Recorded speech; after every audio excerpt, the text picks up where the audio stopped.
What's going on, WWPN world? It is your boy, the Prodigal One, JayB, here with the fourth edition of Smark Talk.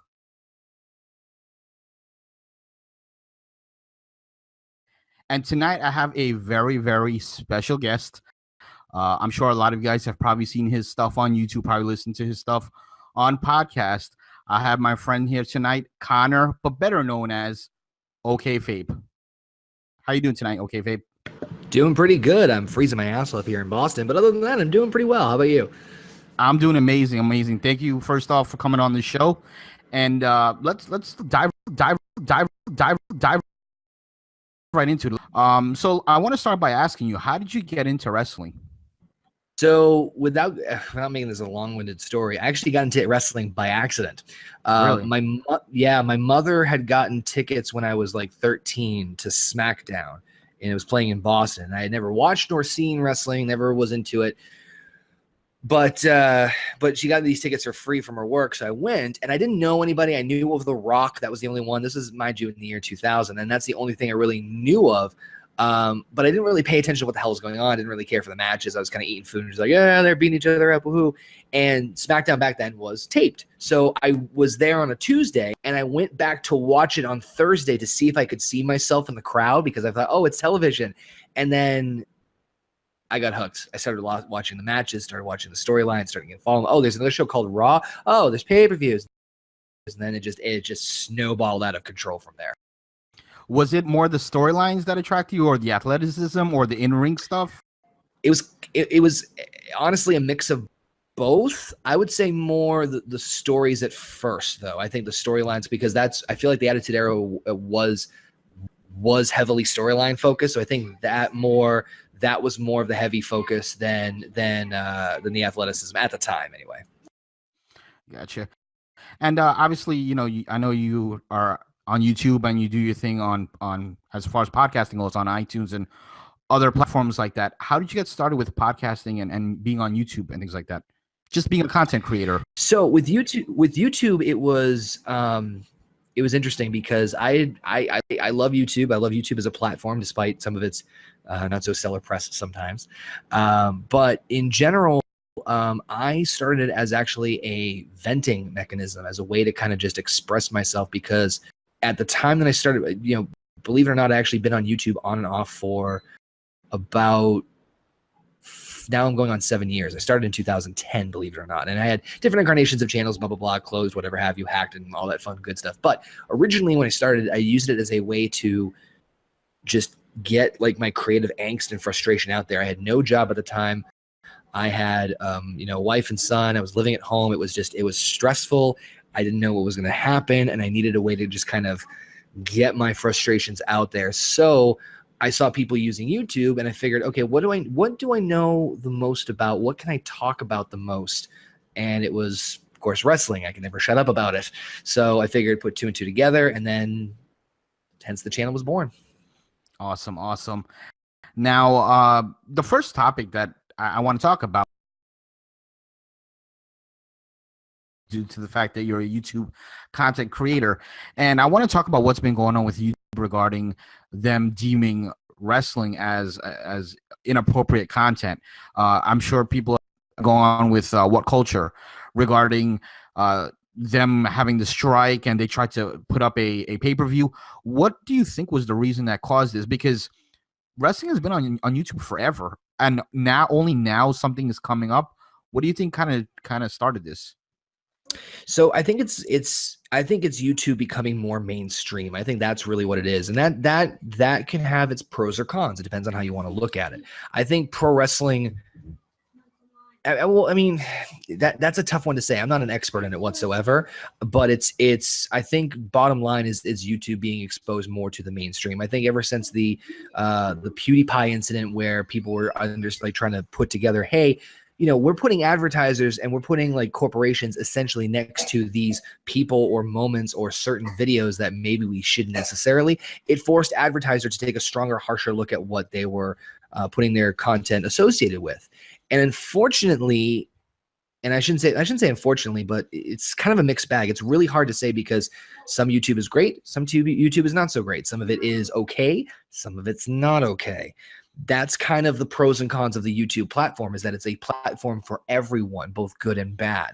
And I think that unfortunately the bad outweighed the good when it came to professional wrestling. I think pro wrestling in general, when you don't know about the business, when you don't have as much, let's say, interest as like you and I do or other people on here, you instantly associate pro wrestling with like a lower form of entertainment. It is beneath you to be a fan of that pro wrestling stuff. You think of backyard wrestling and all that craziness. So there's a lot of negative stigma that comes with pro wrestling. I think that's a major part of it, that they see it as a violent sport for the sake of violence and just this craziness, and it's, you know, has no place in modern society or PG culture or advertiser friendly and blah blah blah, which obviously WWE is not the freaking case with that one, but overall it's a hard straight answer to give you, unfortunately. But I think those are several of the main factors as to why YouTube's deeming wrestling as unadvertiser friendly, is because it still, in a general sense, has a negative taste in people's mouths.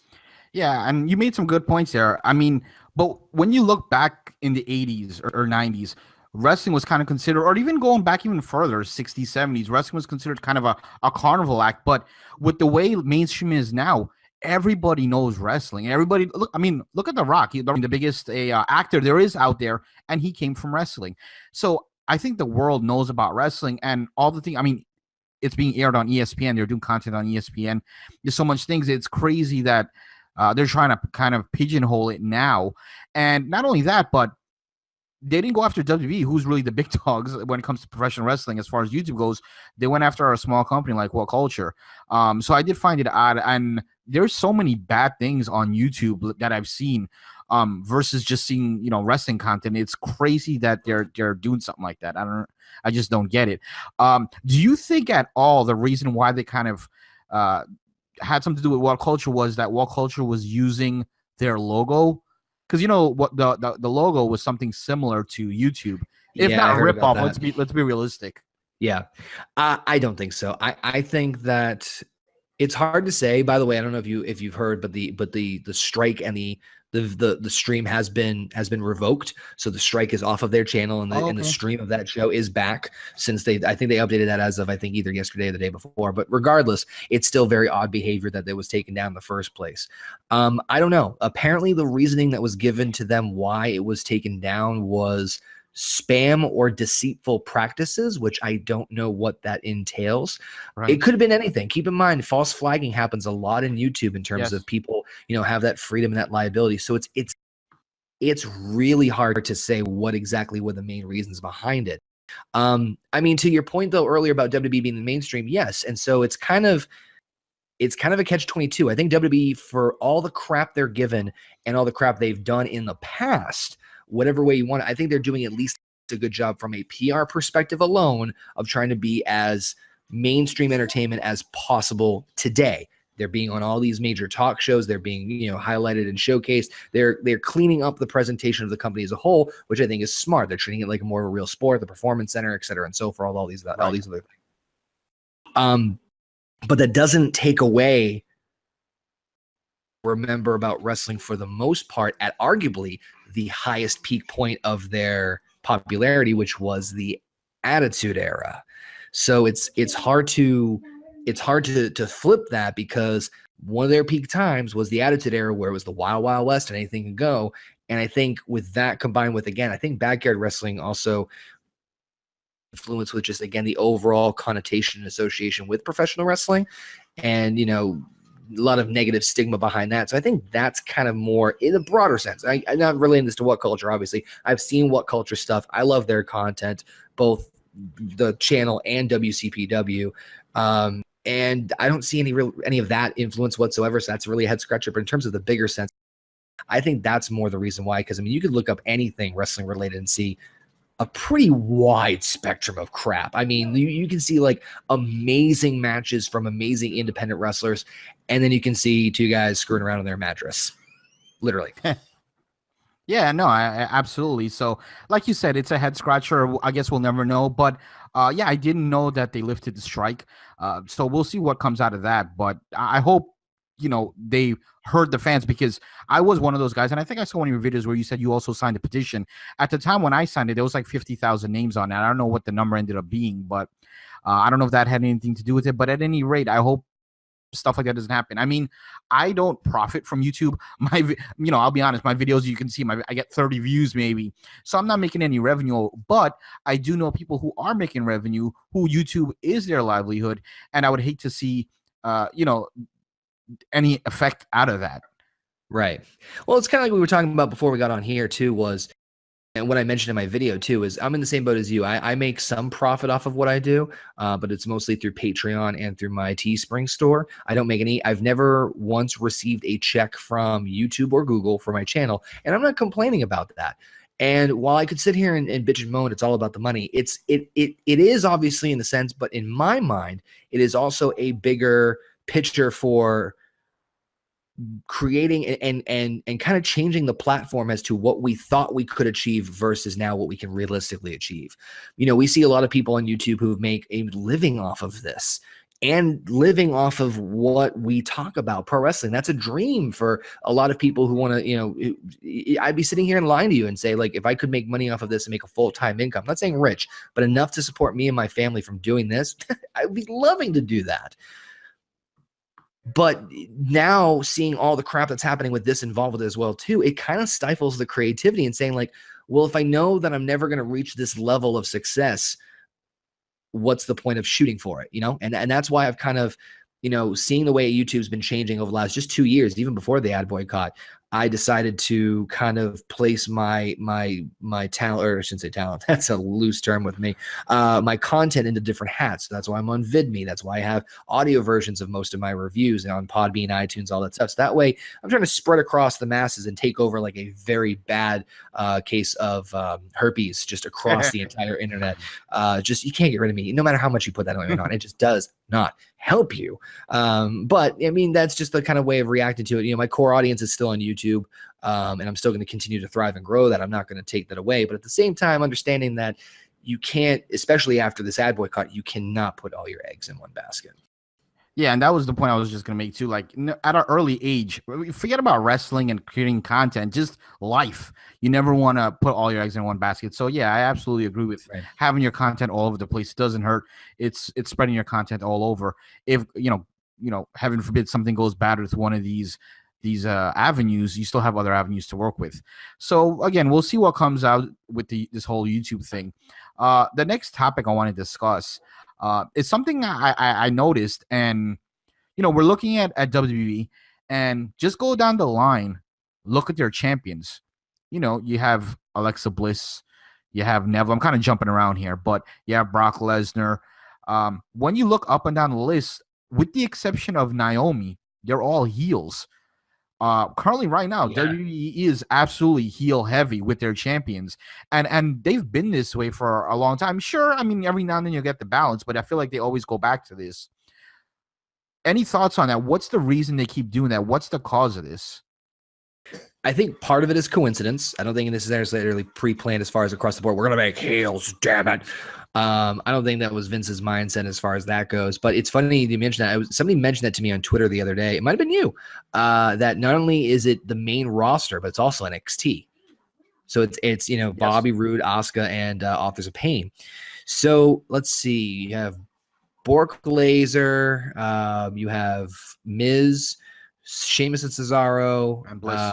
Alexa Bliss, Neville, Jinder Mahal, the modern day Maharaja, Kevin Owens, Usos, and then Naomi's the exception to that. So I mean, that could be a bunch of different things. I think Brock. I'm curious to see how Brock's going to be, especially with Samoa Joe. And this is probably a little deeper of a discussion, but who's really the heel? Going to go babyface with the Samoa Joe feud. I really, really do. But I'll talk more about that another time, or we could do another video about that. Hey, round two. Exactly. Yeah. I think that's the reasoning with Brock. Jinder, they're building a brand with him. In fact, I don't know if you know this, but Jinder Mahal was apparently reportedly doing promos for, they do local markets for local shows when they travel. They did 2 promos for India, a heel one and a babyface one. So they're going to actually pull what it looks like to be a modern day Bret Hart, where he's a heel in America, but a babyface in India, which I think is going to be very interesting to see how that gets pulled. I think it can be done, but it's just going to be really interesting to see. I think they're trying to build gender in a completely different way, which is interesting. But the broader picture, as far as all the other champions are concerned, I think there's specific reasons why each one is heel. I think it's a grandmaster plan. Plus, in storytelling with wrestling, I think most of us can agree that it's more easy to write and it's much more interesting, depending on the person, of course, when the babyface is chasing the heel for the championship. It's easier to write, it's easier to book, it's an easier story to tell. But I think it is interesting that there are a lot of heel heavy champions, and I think that honestly, I think with the WWE needs to build better baby faces. I think that across the spectrum, there are not really a whole lot of strong full-time baby faces, with exceptions of maybe 3, maybe 4 people. And that's spread across Raw and SmackDown. NXT is a different story. NXT definitely needs to bring back some top, build up some more new stars. Right. So I think that's pretty much the main reason they're having their heel champions, is because they're trying to build up the roster, getting up to that next wave of big baby faces to come through. That's just me. Yeah, well, you hit a lot of good points there. Now, one of the things you said was it's the storyline that they always go to. The heel has the championship, the babyface is chasing, they have a couple matches, and then by the end of the storyline, the babyface triumphs and wins the title. But the thing, that storyline has been beat to death a billion times, and they keep going back to it. Is this one of the reasons why we see the ratings the way they are today? I mean, there's a whole slew of things that causes ratings to drop. Obviously, we could be here for we could have an all night long podcast. That is the most loaded question I've received all week. Right.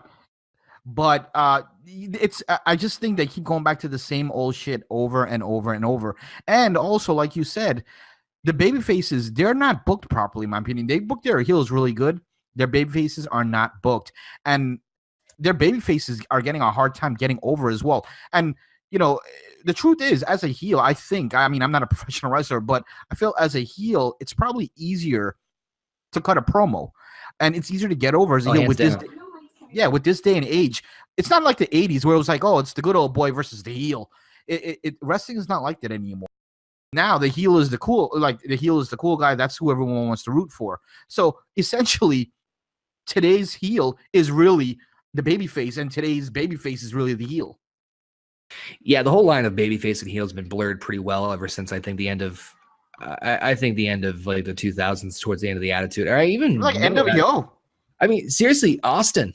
Yeah, Stone Cold Steve Austin's a heel. Yep. He's a heel. He beat the crap out of his boss. He's a heel, but people loved him because of Vince and blah blah blah. History's repeating itself. To answer the earlier part, one of there is a bunch of different answers you could give as far as why the ratings are dropping. I don't think necessarily has to relate to the building of baby faces. I think it's in a slump because of that, because they're in a rebuilding phase as far as that goes. I don't think a lot of people see that because it's WWE, but I think they are trying to build new stars. If you look at Raw right now, right? Raw's main event scene minus Bork Laser is Bray Wyatt, Roman Reigns, Seth Rollins, Finn Balor, Samoa Joe. That's crazy to think that that's the main roster, considering what Shield debuted 2011, 2012, something like that. 13, yeah. Right. So the main event scene of Raw has drastically changed in 3 years. Drastically. 2 out of 3 members of Shield, 2 guys who carried NXT on their back for a good solid year and a half, and then you have Bray Wyatt, who's just coming into his own as a main guy. It's a vastly different landscape. And I don't even talk about SmackDown. SmackDown's a totally different beast in that regards. I think if I had to boil down the reasons the ratings are so low and they're dipping the way they are, and this is a loaded answer. I'm sure there's other possibilities too. We don't have must-see TV anymore in WWE. He's the most must-see superstar, but we don't have must-see TV. Back when wrestling was at its peak, I'm not even talking like Monday Night Raw, I was watching stuff from the Ruthless Aggression era. And each segment had not only a purpose but it carried enough where you wanted to see what happened next. I think NXT does a good job of doing that, building to week. I think SmackDown is doing a better job with that. I don't think Raw is doing a good job with that. And even SmackDown kind of suffers that in some regards, of seeing There's stuff you want to see. They hype up the fact that you want to see this. I think we can all agree that the latest thing that WWE has hyped up as far as major hype, that what we want to see is Joe versus Brock Lesnar. That is just fan freaking tastic from what we saw in Raw. But that's what I think they need more of. I'm not saying give me perfection every single week, but give me a reason to care about everything that's going on. Like, man, I kind of want to see what they do with the tag team division. I kind of want to see this. I'm not going to be interested in everything across the board. I understand that. But at least give me enough of a depth of an angle, or at least enough intrigue to see, like, man, it does make me interested to see how this is going to break, how this is going to go down. Oh, wow, this is a new factor involved with this. Let's see how this plays out. So I think that's a big reason of it. Not every reason, but a major part. Right. Now, you talked a little bit about the Ruthless Aggression era, and obviously there was the Attitude Era. But at the time, WWE were catering to a certain type of demographic. Since then, the demographic has totally changed. I mean, back in Attitude Era, it was like, young males, and Ruthless Aggression Era, I really don't know the specifics, but I'm sure it was something along those lines as well. The 18 to 25 year male. But now they're really catering. Is it a fair statement to say they're catering to females and children? And that, I think that has a big reason to do why the product is the way it is now.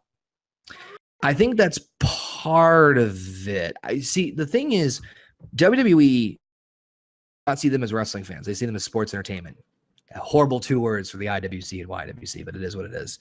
From a business perspective, they're doing the smart thing of broadening their audience. Brilliant. I mean, regardless of the creative of the product, what they're attempting to do is they are attempting to broaden their audience to get more eyeballs on the product. That's half the reason they're doing the whole thing with Jinder Mahal in the India market. I don't know if you know this, but That's they're actually 99%. Yeah. They're putting a headquarters in India. They're putting a WWE headquarters in India. The reason for that is because Indian market and the Indian demographic for that country has the most viewership, even more than the US. Not the most income, but the most viewership. Well, they have like 1 billion people there. Right. So what is it? 1.2 that they've been saying in the promos over and over again. Something like that, yeah. But that's the point. They're trying to broaden their horizon and broaden their demographic, which is smart. But on the flip side of that, successing yourself to opening your doors to more people means for them, they have to switch up their creative. So they're going to add more elements of maybe talk or drama or this and that, less action. They're trying to hit as many people as possible. What is it? The old saying, the needs of the many outweigh the needs of the few. They're not catering to us hardcore fans anymore. There are parts of the show that do, but they're not catering to that. They're catering to everybody. So yes, I think they are trying to cater to the females, but at the same time, I think they're trying to hit as many people as they can, for better or for worse. So no, you're absolutely right. And yeah, they're not catering to us hardcore fans as much as they were before. But speaking of Vince as the president and strictly business, that's in my opinion, a brilliant move, because the normal hardcore fan is not, at least in my opinion, is not going to necessarily buy as much merch and go to as many events as like a child who's like 10 years old and ask, hey ma, can we go to this? Hey ma, can you buy me a shirt? And all this. I mean, maybe I'm thinking about it in a horrible type of way, or in a bad way, but the casual, well, I don't want to say casual fan, but that type of demographic is what's going to bring in the income. That's why they really could give a damn what the hardcore fan thinks. Yeah, I mean, I don't think they're losing touch of it, because I think the WWE Network is catering to those hardcore fans. I think that, NXT specifically, I think they book that show. Triple H has even said that they're booking towards that 18 to 34 male demographic. That's why they have the ECW stuff and the network specials and stuff like that. The TakeOver is doing so well. I think that's exactly the reasoning why. So with that being said, I don't think they're ignoring it, but as far as the main product is concerned, they're definitely broadening their horizon and going towards the bigger demographic, the larger audience and the bigger audience for sure.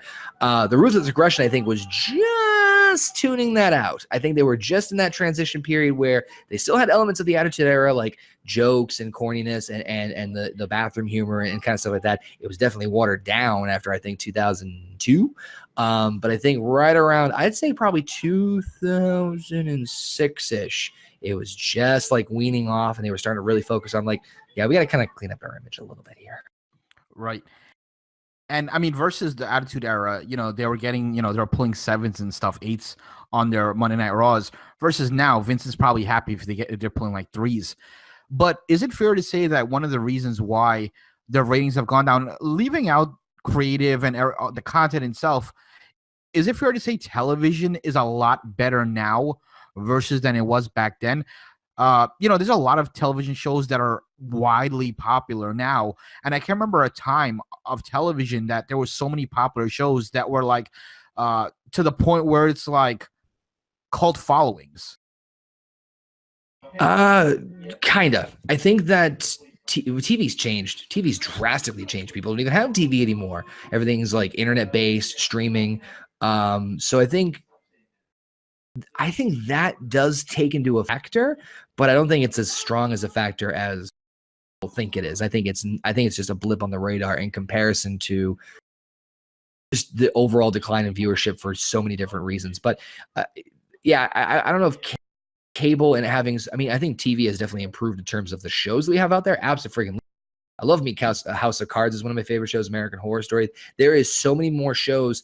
You know, channels have expanded. Again, the streaming options, Hulu, Netflix, all this craziness. So there's so much content out there from both a major TV Hollywood production studio for television and movies, and then independents, and just so much out there. It's hard to kind of, grasp and get all that attention. So I think that's part of it, but I don't know if I'd say that was I don't know if I would say that would be the main or the biggest factor, because keep in mind, despite the low ratings, as far as I know, Raw and SmackDown are still the highest rated shows on USA Network. I could be wrong though. OKayFabe. That's like saying, you're the best at, like, it's the best of the worst. Let's be realistic. The USA Network, for me at least, it's not even a top 10 network. What do they have that's really good on their network? They don't create new shows. At least they haven't in a while. At least anything good. And me and the guys from WWPN were actually having this conversation the other day. If they were on a network, for example, like AMC, that has great shows, I don't think WWE could be getting away with the type of content they have now. AMC would just say, you're done, because the shows that are on AMC now are getting good ratings. Some like shows like Walking Dead, for example. They've had Breaking Bad in the past. They've had Mad Men in the past. Great shows, like top 10 overall ever type of shows. Yeah. I can definitely agree with that. I think WWE has a special relationship with USA for a couple of reasons. One, they were one of the first major cable providers to do business with WWE in the 80s. That national marketplace, they were one of the major key players to start that whole thing, because I remember them being on the USA Network, for decades and decades. The other part of it too is, I believe USA Network also is, I think, the strong ties and relationship to NBC Universal. I think that is a huge reason why they are still also in that working relationship as well too. But I don't know if, as I mentioned before, I don't know if even with a major dip in ratings lately, if this is the case where if Raw and SmackDown are still the highest rated for USA. It's going to be interesting to see if this keeps happening. I can't remember who said it, some other person on the podcast, but they said, don't worry about the hills and valleys. Just worry when the lows hit the lows. And that's when you got to start getting worried and concerned. I don't honestly see them going to any other network any other time for a plethora of different reasons. Maybe the Oprah Network. The Oprah Network. Yeah. OWN. I could see that happen. Imagine Vince and Oprah. Imagine Oprah's the new general manager. But there's a multitude of reasons of that WWE and USA partnership. Advantages on both ends, but like you said, that's a podcast a show for another day. We've been, the last couple of minutes, we've kind of been talking a lot about WWE booking and creative and things and such. So I think now is a good time to bring up the segment called Book It. And in Book It, we're gonna get into the mind of OKayFabe. Oh God, poor thing. I'm gonna be cautious because I don't know what that could be like. But it's a scary place, I'll tell you. Okay, should I get some protective wear and some goggles? And... you're gonna safe distance away. You're fine.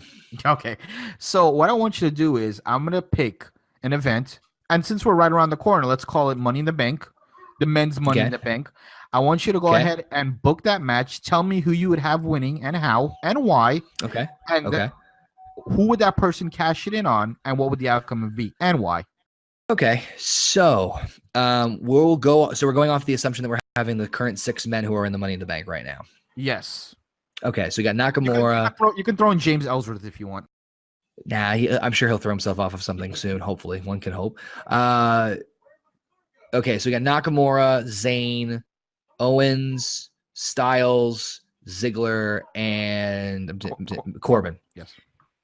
So this is going to be a bit of an out there booking, but screw it. I can do what I want, right?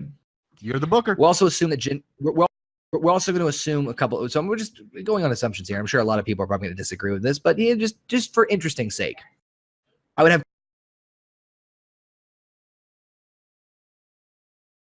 Yes, I would have him be an advocate piece and being a mouthpiece, essentially the Paul Heyman to whoever Bray Wyatt's opponent is. He can build up and hype up the fight. I would kind of cringe if it was Roman Reigns, because I was just thinking in my head, and for some reason my sphincter tightened for some reason. Charlotte attacked Bayley, but guess what? Sasha gets a rematch. What the hell? You have all this build, all this momentum. You obviously have a freaking plan in mind.